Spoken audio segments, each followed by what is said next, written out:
안녕하세요. 제게는 30 중반을 넘어가는 형이 있습니다. 이 얘기는 제 형과 형수님에 대한 이야기입니다. 지금은 30 중반을 살짝 넘은 젊은 나이에 벌써 300억대 부자지만 예전엔 정말 한심한 청년 백수에다 형수님은 술집 아가씨 출신인 두 분의 이야기입니다. 제 형은 어릴 적부터 머리가 비상해서 주위 사람들의 기대를 혼자 독차지하며 자랐습니다. 지금 생각하니 그게 형한테는 큰 부담이 되었을지도 모른다는 생각도 드네요. 항상 1등만 하던 형이 고등학교에 들어가면서부터 공부에 흥미를 잃기 시작하더니 끝내는 지방에 별로 유명하지도 않은 대학에 들어가더군요. 군대도 다녀오고 졸업까지 했는데 취직도 못하더니 자기 방에서 하루 종일 게임을 하는 것도 아니고 그냥 하루 종일 각종 포털 사이트를 넘나들며 인터넷만 하더군요. 쓰잘데기 없는 인터넷 뉴스부터 각종 정보 검색으로 하루 종일 시간 때우고 말이죠. 저러고 말겠지, 곧 취직하겠지 하면서 기다려주곤 했지만 몇 년째 그러고 있으니까 가족들은 답답하죠. 사람도 안 만나고 햇볕도 안 보고 외출도 안 하고 방에 틀어박혀서 몇 년째 그러고만 있으니 정신병인가 싶기도 했죠. 그런 사람이 한두 번 외출을 하기 시작하더니 회사를 다닌다고 하더군요. 큰 회사는 아니고 직원도 몇 명 안 되는 아주 작은 회사라고 했습니다. 월급도 정말 터무니없이 적게 받고 제 형을 묘사하자면 아주 순진하고 선량합니다.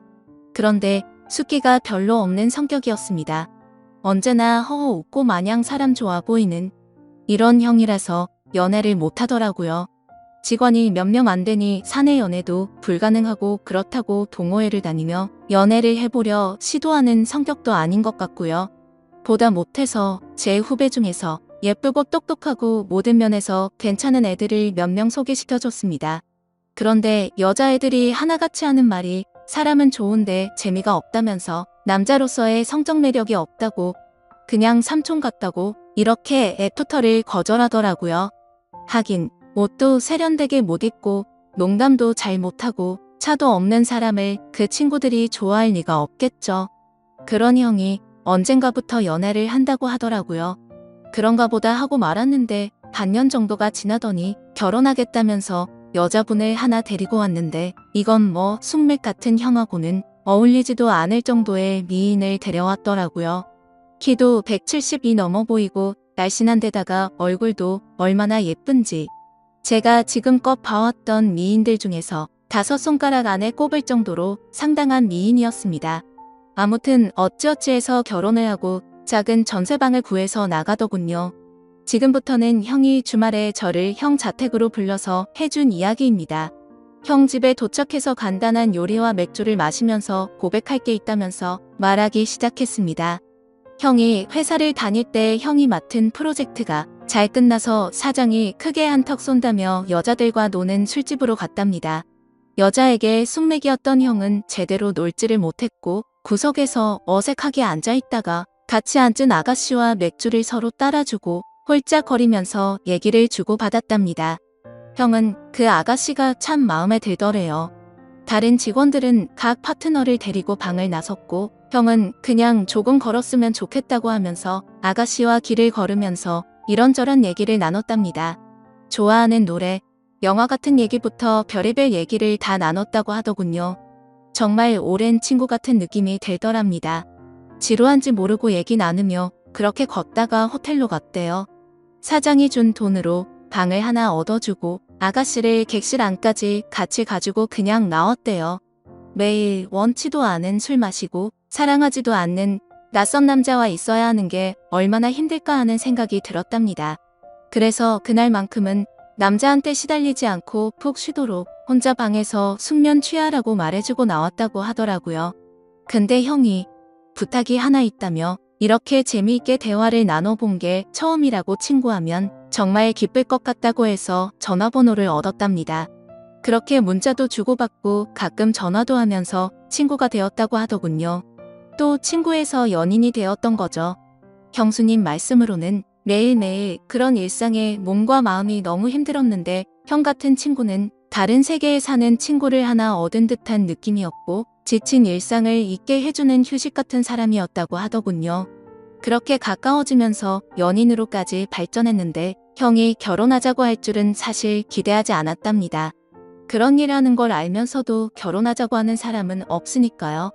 그런데 형과 많은 얘기를 나누면 꼭 그런 일을 하기 전 아직 때묻지 않은 꼬마였을 때의 형수님으로 돌아간 것 같은 느낌도 받고 항상 술시중 들어야 하고 남자들 진상 부리는 걸 받아줘야 하다가 형을 만나면 정상적인 생활을 하는 평범한 여자로 존중받는 기분이 너무 좋아서 형처럼 착한 남자라면 넉넉하지 않아도 사랑받으며 살 수 있지 않을까 하는 기대는 종종 하게 되더랍니다.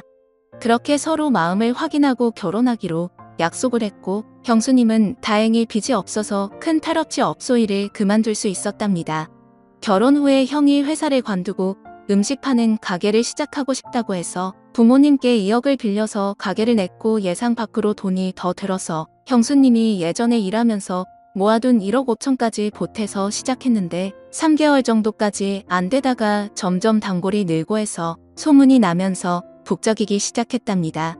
한번 불 붙으니까 걷잡을 수 없이 장사가 잘 되었다고 하더군요. 돈 버는 재미에 힘든 줄 모르고 일했답니다. 그러다가 창의력이 뛰어난 형이 남녀노소 좋아할 만한 신메뉴도 개발하고 마케팅도 하다 보니까 동업하자는 사람들도 찾아오고 분점을 내달라는 사람들도 찾아오더래요. 그렇게 투자받아서 인테리어도 정비하고 정식으로 프랜차이즈로 등록하고 몇 년 동안 전국으로 가맹점을 내주기 시작해서 지금은 이름 대면 한 번쯤 들어봤을 법한 회사로 성장시켰답니다. 회사 관두고 해본 적도 없는 음식 사업에 도전한다고 했을 때 다들 말렸죠. 새 집 건너 한 집이 음식점이라고. 그런데 형수님은 당신이 하고 싶고 자신이 있으면 하라고 응원해 주더랍니다. 망해서 다 털어먹어도 동네에서 분식점 하면서 살면 되지. 설마 이렇게 젊고 건강한 두 남녀가 산 입에 거미줄 치겠냐면서 해보라고 했다더군요. 자기가 모았던 통장까지 내주면서 정말 힘들었답니다. 그런데 프랜차이즈로 등록시키고 가맹점 내주면서 더 힘들었답니다. 자기가 까딱 잘못해서 자기 믿고 가맹점 낸 점주들이 망하면 가맹점 하나당 가정 한 개가 파탄난다는 책임감 때문에 잠을 못 잤답니다. 하루에 2에서 3시간 정도 밖에 안 자면서 소스 개발, 메뉴 개발, 투자자들 찾아다니고 시장 분석하러 다니고 점주들 장사 잘하라고 자기 노하우 담은 책자 제작해서 돌리고 그랬답니다. 다행히도 저희 형 프랜차이즈는 안정적으로 자리 잡아서 아직도 꽤 후한 평가를 받고 있답니다. 그래서 지금은 형 나이대에 흔치 않을 만큼 큰 돈을 벌었고 반포에서도 상당히 큰 집에서 살고 있습니다. 그렇게 숫기 없어서 연애도 못 해보고 거절만 당하던 형이 이젠 물 만난 물고기처럼 완전히 딴 사람이 되었습니다.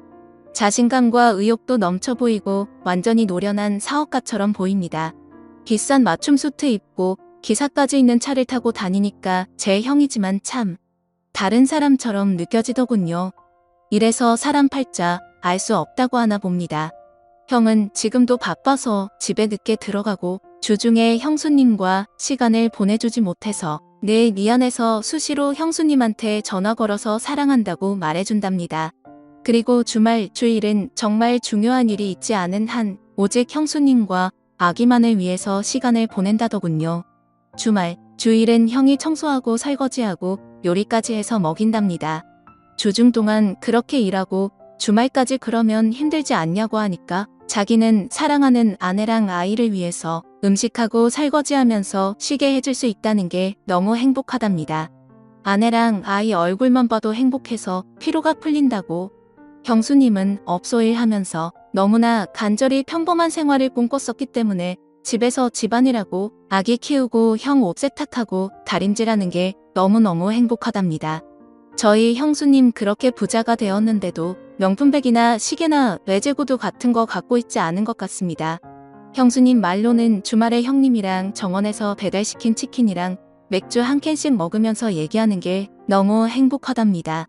딱 그만큼의 행복도 감당할 수 없을 정도라면서 형수님은 매달 부모님께 월급 정도의 용돈도 넉넉하게 보내주시고 우리한테는 볼 때마다 용돈도 주십니다. 형수님은 저보다 1살 어리십니다.